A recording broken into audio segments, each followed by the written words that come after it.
people. And so we have a lineup today of several guests that would like to talk about that. And I want to personally thank Senator Carper for all your leadership over the years in the water and wastewater support for funding and publicity for what we do each day. So with that, I'll hand it over to Kelly Williams, the Commissioner of Public Works. Thank you. Thank you for being here. I'm really excited for this bill that Senator Carper here helped pass through the Senate.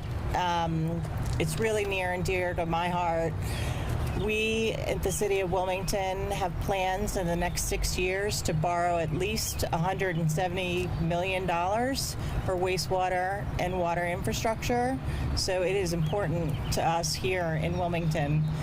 Behind us, you'll see the wastewater treatment plant. This plant here in Delaware serves every single customer, business, individual north of the C&D Canal. So anybody who flushes their toilet, it all comes here. And with the help of Jacobs, through our 20-year partnership, that's how our water gets treated and then discharged into the Delaware River. Without any further ado, I'd like to go ahead and introduce Senator Carper, and we do really appreciate the effort that's been placed in creating such a wonderful infrastructure bill that will help us update and keep this infrastructure that is much needed throughout the county and the state of Delaware. Thank you. Kelly, stay right here. Stay right here. Kelly, tell folks why this is really a unique wastewater treatment system. Talk about it a little bit, explain a little bit what anaerobic is and how we're using the waste to turn and create energy. And enough energy, I think, to provide power for the whole facility for about 90%. Would you just explain how this works? This is really cool stuff. Sure. A few years ago, we created what we call the REBF, the Renewable Energy Biosolids Facility. And what we do is we take the digester gas that's created through the process of actually processing wastewater, and we take the landfill gas that is produced from the Cherry Island landfill, which is right across the street behind us. And together what we do is we dry the sludge that's created in the process of treating wastewater, and we create enough energy to run this entire plant. So with Jacob's help, our goal is to be a zero energy plant within the next few years. So ideally, we will not have to use any energy at all to run this facility within the next few years, which is incredible. It's one of the only plants in the country with that goal in mind, and we're very excited to be that kind of facility. It's wonderful. We're uniquely situated to have the landfill gas right behind us, and it is very, very forward-thinking, and we are unique in the country, and we're very proud of it. Nice round of applause. Kelly, you're killing it here. Joe Natras, where's Joe? Joe? Joe Natras is in mattress. I love that. That's how I remember Joe's name, and I'm not the only one. Joe, thanks so much for being here. We got Kelly here. We got the mayor. Put your hands together for Mayor Mike Porzecki, please. Michael, good to see you, and nice to be in your town. David Baer. David's from Milford, right? David's from Milford. He is the director of the National Rural Water Association. Would you give him a nice round of applause, please? And Colin O'Mara. Colin, president of the National Wildlife Federation. Colin, nice round of applause. Colin used to be our Secretary of Natural Resources and Environmental Control. People say to me, why do you care about this stuff? Why is this important? And it sort of goes back to really the Declaration of Independence. You know, the Declaration of Independence written by Thomas Jefferson, which says life, liberty, pursuit of happiness. Pretty hard to have life, liberty, pursuit of happiness unless we have the clean water to drink and ways to treat our wastewater. My sister and I were born in a coal mining town, as some of you know, called Beckley, West Virginia. We lived a little outside of town, a little tiny community called Beaver, through which Beaver Creek ran. And Beaver Creek, my sister and I used to chase frogs down by Beaver Creek when we were little kids. Lived there about the first 6 years of our life, and later grew up in Virginia. But we couldn't eat the fish. We tried to catch the fish, and my parents said, "Oh, don't eat those fish. We're not going to eat those fish." And the reason why is because the septic tanks, we had septic systems, and septic systems leaked into the creek and polluted the water, and we just couldn't drink the water. Certainly couldn't eat anything out of it. Later on, I would go to Ohio State Navy ROTC midshipman, and lived in Columbus, where Ohio State is, and they had a public water sewer system that treated water and provided water for about 500,000 people who lived there at the time. We still have about that many people as well. And long about, I don't know, about 1970 or so, I was a naval flight officer in Southeast Asia. I remember I used to get Time and Newsweek magazine over there. Best day of the week was when the mail came, and I remember reading Time and Newsweek magazine, and in the same issues of Time and Newsweek, I read about a fire on a river in Cleveland, Ohio, called the Cuyahoga River, and it's about 100 miles north of Columbus, where I'd gone to college, and I called it Fire Heard Around the World. Fire Heard Around the World, and finally it focused people's attention on the sorry state of our air and the poor state of our water, the poor quality of our water, too many places across America. And the federal government, Richard Nixon was in the president, started figuring out, well, what do we do about this? What should we do about this? And Richard Nixon signed an executive order which led to the creation of the Environmental Protection Agency. Where's John Kane? Where's John? John, come on up here. Stand here with us. John, I think that was around 1970s. It was around 1970, John, when they signed the thanks very much, John. Give him a nice round of applause. He works very hard. Works hard for the money, helped write a lot of this legislation that the president will someday sign into law, we think. But anyway, 1970 executive order out of President Nixon. A couple of years later, I think Richard Nixon actually vetoed the first Clean Water Act, as I recall, and Congress enacted it over his veto. And when they did it, they said, there's going to be a role for the federal government here, and the federal government is going to be something like this. The federal government is going to provide grants to states and communities for drinking water and for wastewater treatment across the country. And the idea was by 1983, 1985, to be able to eat the fish, drink the water in waterways all over America. And that was within about 10 or 12 years. Pretty aggressive schedule. I'd like to say we've met that schedule. We have not. We have failed miserably. And there's an outfit. What is the name of the outfit that ranks us, gives us? American Society for Civil Engineers. American Society for Civil Engineers. They rank the water qualities, and we have similar kind of ratings for our roads, highways, bridges, and so forth across the country. I think we're right around a C- for water, drinking water, wastewater treatment. C-. Not good. Nothing that my parents would have appreciated, my sister and I bringing home on our report cards, nor yours as well. So we started off with grants from EPA to communities across America for clean drinking water and for wastewater. And after a while, it got to be pretty expensive. Ronald Reagan became our president and said, we're going to change this, and we're going to create in each state a couple of revolving funds. And one of them for clean water, drinking water, and one of them for wastewater sanitation. And we've done that for a number of years. I'd like to say it's worked. It's worked okay for states that are able to get grants, loans that are set up in each of the 50 states and the territories. They're helpful, but the money's not nearly enough. Not nearly enough. We have so many communities across the country where, frankly, the water's just unfit to drink. We have lead pipes, we have bad pipes, we have something like, come here, John, you got to give me this number. John gave me a great number today. In terms of leakage, just to think of leakage, and I want to see how many million gallons of linkage of drinkable water occurs, I would say, like every minute. Every 2 minutes, we lose 6 billion gallons of drinkable water. Think about that. Every 2 minutes, we lose 6 billion gallons to leakage of drinkable water. How many swimming pools? How many swimming pools do you think that would fill up, like in a day, John? It fills 9,000 swimming pools Of drinkable water. there's a fiscal imperative to doing what we're trying to do with this legislation. We're just wasting a huge amount of money. There's a moral imperative. You know, in the Bible it says, when I was thirsty, you give me to drink. There's a moral imperative here, the least of these. There's a health imperative as well for this kind of legislation. The health imperative goes something like this. We're in the middle of a pandemic that's taken over 500,000 lives. More people are dying today. And one of the things that contributes to that is dirty water, unsafe water. And we need cleaner water. And the last imperative is an economic imperative. The mayor works hard to try to make Wilmington a good place for folks to start businesses and grow businesses. God knows we try to help. And when I was governor, we focused on that every single day. But in order, one of the key ingredients, the mayors, recovering governors, senators, represent, we don't create jobs.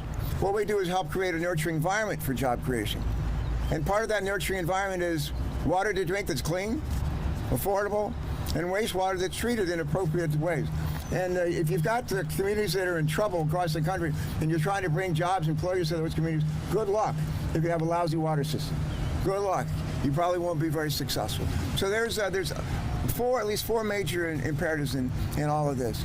The money that we're proposing here is actually quite a bit of money. It's about each of these revolving trust funds we have now, state revolving funds, we're going to put about $15 billion into them over the next 5 years. Each of them, that's about $30 billion. We're also going to provide about $5 or $6 billion in just for grants. So the revolving trust fund is for a loan, has to be paid back.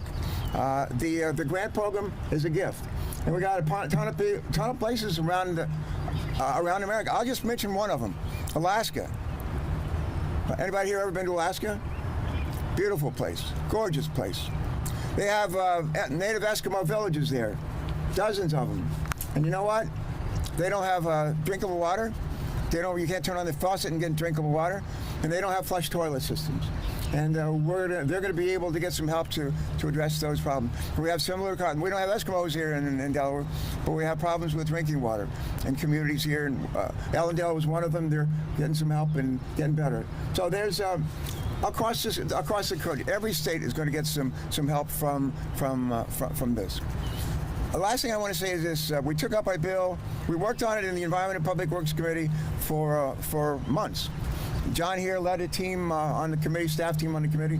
It wasn't just a Democrat deal. It wasn't just a Republican deal. You could come into a room where Democratic staff led by John, Republican staff led by Shelley Capito's staff director, Adam. If you didn't know who was on whose side, you wouldn't know. It was just seamless. And when we actually voted, we actually, for a change for the first time literally in months, Mayor, we actually had the Senate was the Senate. The Senate was the Senate again. We offered a bill, we introduced a bill. A lot of people had the opportunity to offer amendments that were cobbled together into a bipartisan manager's amendment. A number of people had a chance to offer last Thursday amendments on the floor. We debated them. Some of them got adopted, some of them got dropped. And at the end of the day, we cast the votes, 89-2. 89-2. Go ahead. 89, how often does that happen? President Biden has been calling for Building Back Better. This is part of it. This is part of it. And we're thrilled. And my hope is our committee, with that kind of strong vote and the kind of behavior we demonstrated on the floor and leading up to the vote, it's actually going to be maybe an encouraging message for other committees in the United States Senate. Last thing I'll say is this: as bad a shape as our water, wastewater, and drinking water systems are in too many places in America, our roads, highways, and bridges are also in pretty desperate shape in a lot of places, including here. And our same committee is going to go to work. In fact, we're working literally as I speak. Democratic and Republican staff are meeting and writing bipartisan legislation for surface transportation, roads, highways, bridges. We hope to be able to bring that bill out of committee next month. And we hope to be able to bring it to the floor by Memorial Day. And my hope is we'll follow the same path, the same course that took us to the success of our water bill last week. So I want to give old John here a hand, and folks that are on our side and the Republican side who work so hard. Sometimes people like Shelley Capito and myself, we get the credit for things, but the people who do the water are John and the team that he leads. I think that I'm going to stop with that, and I get to introduce Milford's finest. David is the National Rural Water Association Director. He knows more. He's forgotten more about this stuff than I will ever know. And we thank him for his leadership and for being with us last week or two ago and for joining us again today. David, the podium is yours, my friend. Thank you. Thank you. Nice round of applause. Go on. Thank you, Senator Carper, and on behalf of the National Rural Water Association and its 49 state associations, which includes Delaware Rural Water, represented today by Rick Duncan, and our 30,000 utility members across the country, Senator, I just want to say thank you to not only you, but to all your colleagues in the Senate for that bipartisan effort. John, all the work the staff did on this, it's greatly appreciated. And what this means to smaller systems around the country are exactly some of the things that Senator Carper pointed out. And some of the things I always remind people when I have the opportunity to speak about water and wastewater issues to them is that no matter what size community you're living in, whether it's a city like Wilmington, a smaller town like Milford, is that public health is critical. And that's what water systems provide to communities, is that sense of safety, clean and affordable drinking water for the population. Also, the folks working on the wastewater side are a first line of environmental stewards. And that's critical as we move forward and advance our society and just taking care of what's here for us, not only for today, but for future generations. And then finally, on the economic development side, which is often forgotten about, but a lot of the businesses that Senator Carper and the mayor work forward on a daily basis in creating that environment for businesses to be successful is not possible without the utilities that we have, especially on the water and wastewater side. So this legislation that has passed the Senate and now is going to make its way through Congress, and like Senator Carper said, hopefully soon on President Biden's desk for signature, it has the ability to impact not only our towns and cities for today, but well into the future, and that's really what we're most proud of, and I'm just glad we were able to be a small part of it. So thank you very much. David, let me hold you. David, take a second. There are literally thousands of water utilities across the country, tens of thousands, right? Correct. And my recollection is almost half of them have just like one employee. Almost. Would you just mention the need for training and how this bill will help on that side? Sure, absolutely. And the senator raises a great point in the fact that many of our small systems around the country serve less than 1,000 in population. Actually, that's the majority of the systems that are out there across our landscape. One of the challenges that we do have is an aging workforce. We've been dealing with that for close to a decade or more now. Very happy that this bill will support efforts to increase training opportunities and education for the operators that are in existence in our system, as well as support things like the apprenticeship program that is taking place at Delaware Rural Water Association and in 31 other states around the country. So, filling that void and having capable folks who can come in, operate a treatment plant like this, or operate a smaller treatment plant in some of our towns and cities is critical. We can't underestimate the fact that this is a professional job. There's a lot of technology incorporated in it. There's a lot of mechanical benefits associated with it, but we need a qualified workforce, and this bill will certainly help with that. Want to introduce Colin? I sure will. And it looks like next on our agenda is Colin O'Mara from the National Wildlife Federation. All right, Colin. It is great to be with all of you this morning. It's funny, I think the last time I was here for a press conference was in 2012 when we actually did the groundbreaking. And at the time, this was one of the biggest kind of environmental kind of wastewater projects in not just the state, but in the region, because more than, I think, Kelly, 90% of the energy was going to come from the facility. This is a model. This is a project I talk about all over the country. And the reason I'm so excited about the leadership of Senator Carper is that this project actually got started by money from the American Recovery and Rescue Plan from 2009 era. That plan only had about $13 billion for wastewater projects across the country. At the time, it was the biggest investment in wastewater in the entire country. The bipartisan package that Senator Carper put together is almost 3 times that much funding over the next 5 years. It's a massive investment, and the fact that it was bipartisan shows there are some still things that can get done well in D.C. And look, I think over the last couple of years, we've seen investments in infrastructure, investments in conservation be one of the few areas that people can still come together.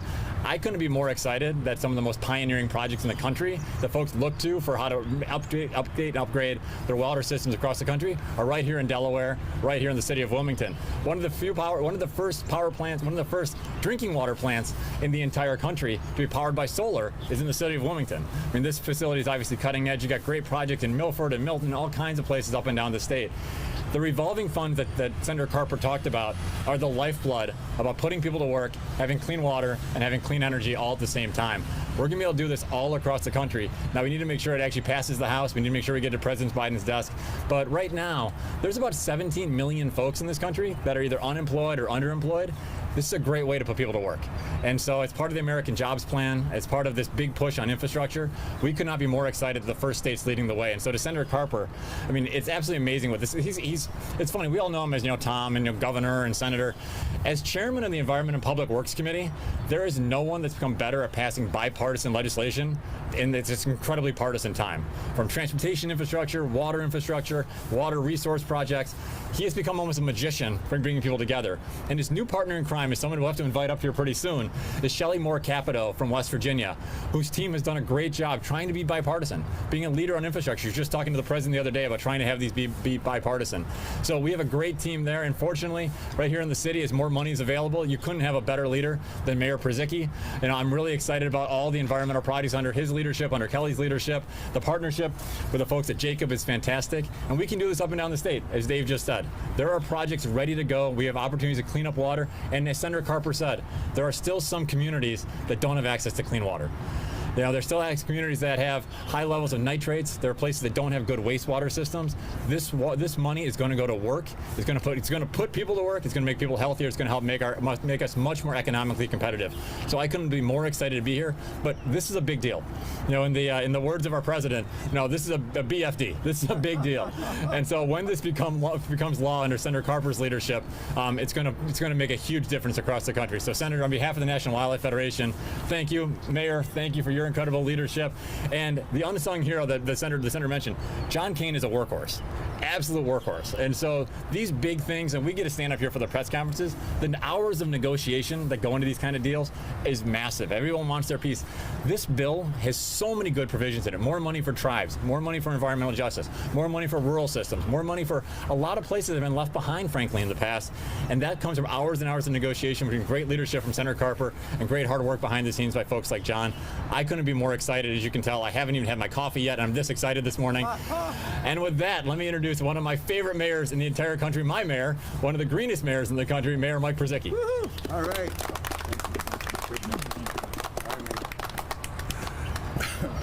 He's exhausting, isn't he? I think listen, I had this thought, and I know we ought to do an investigation and find out where you and Shelley Moore Capito were in school back in West Virginia. You might have been in 4th grade together. This is where this relationship started. This may be a surprise to some people. It's no surprise to me. Tom Carper loves to build things. He loves to see things get better.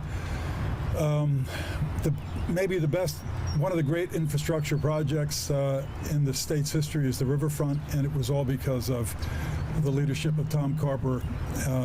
Years and years ago, he saw something that most people weren't willing to see and supported it. Now it's turned into a fantastic project. Tom Carper never missed a meeting in 8 years as governor, and that's the kind of dedication he's had. So it's no surprise to me that something like this gets passed. He understands, having been a governor, that the federal mandates that we all have to live with can be burdensome to municipalities. And I can tell you, as a mayor who didn't know much about my city until I became mayor, when you pull back the covers and you see what's there, you've got a lot to do in a city that's hundreds of years old. And it's got infrastructure that, as you described earlier, about the water we lose, and it just gives you a headache when you think about that.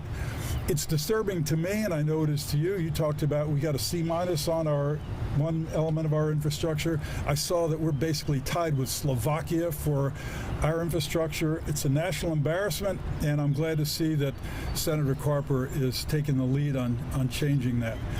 So as mayor of the city that believes deeply in our possibilities and our future, I feel so comforted and grateful for the great support we get from Senator Tom Carper, a reliable friend to all of us. So, Senator, thanks ever so much. Right? You're the best, pal.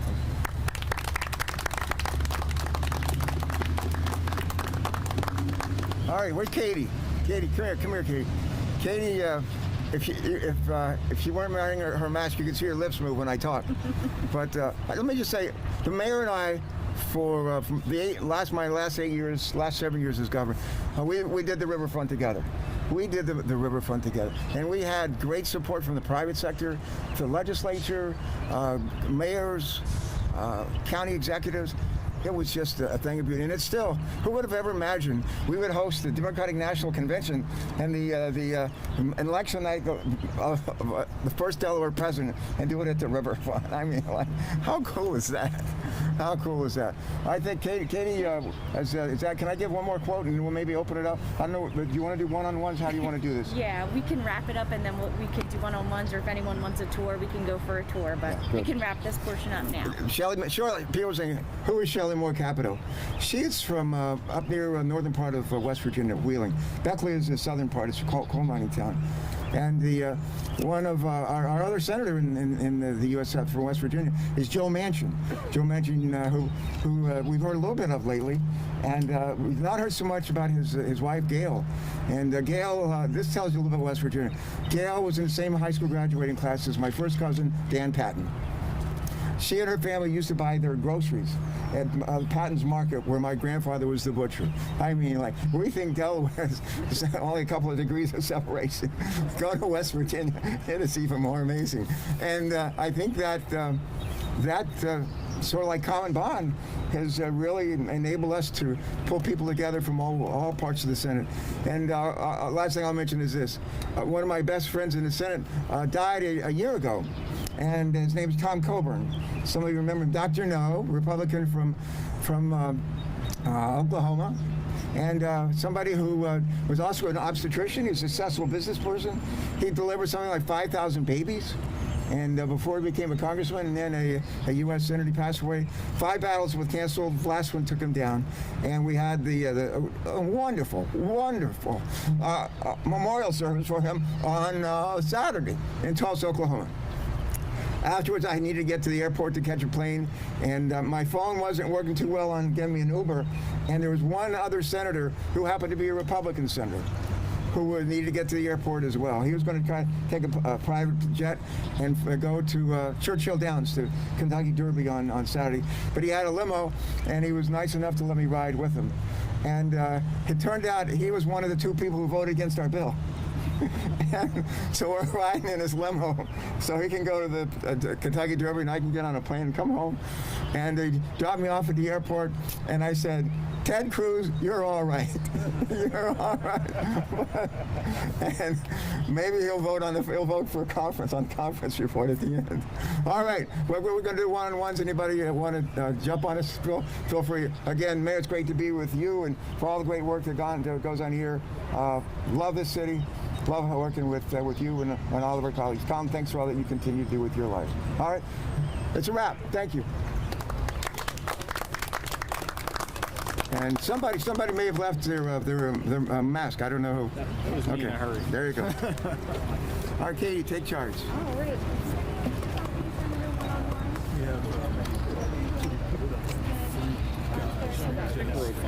Okay.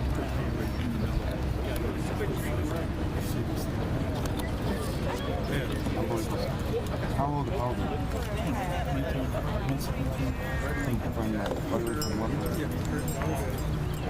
And their names that the chief has been talking about forever. And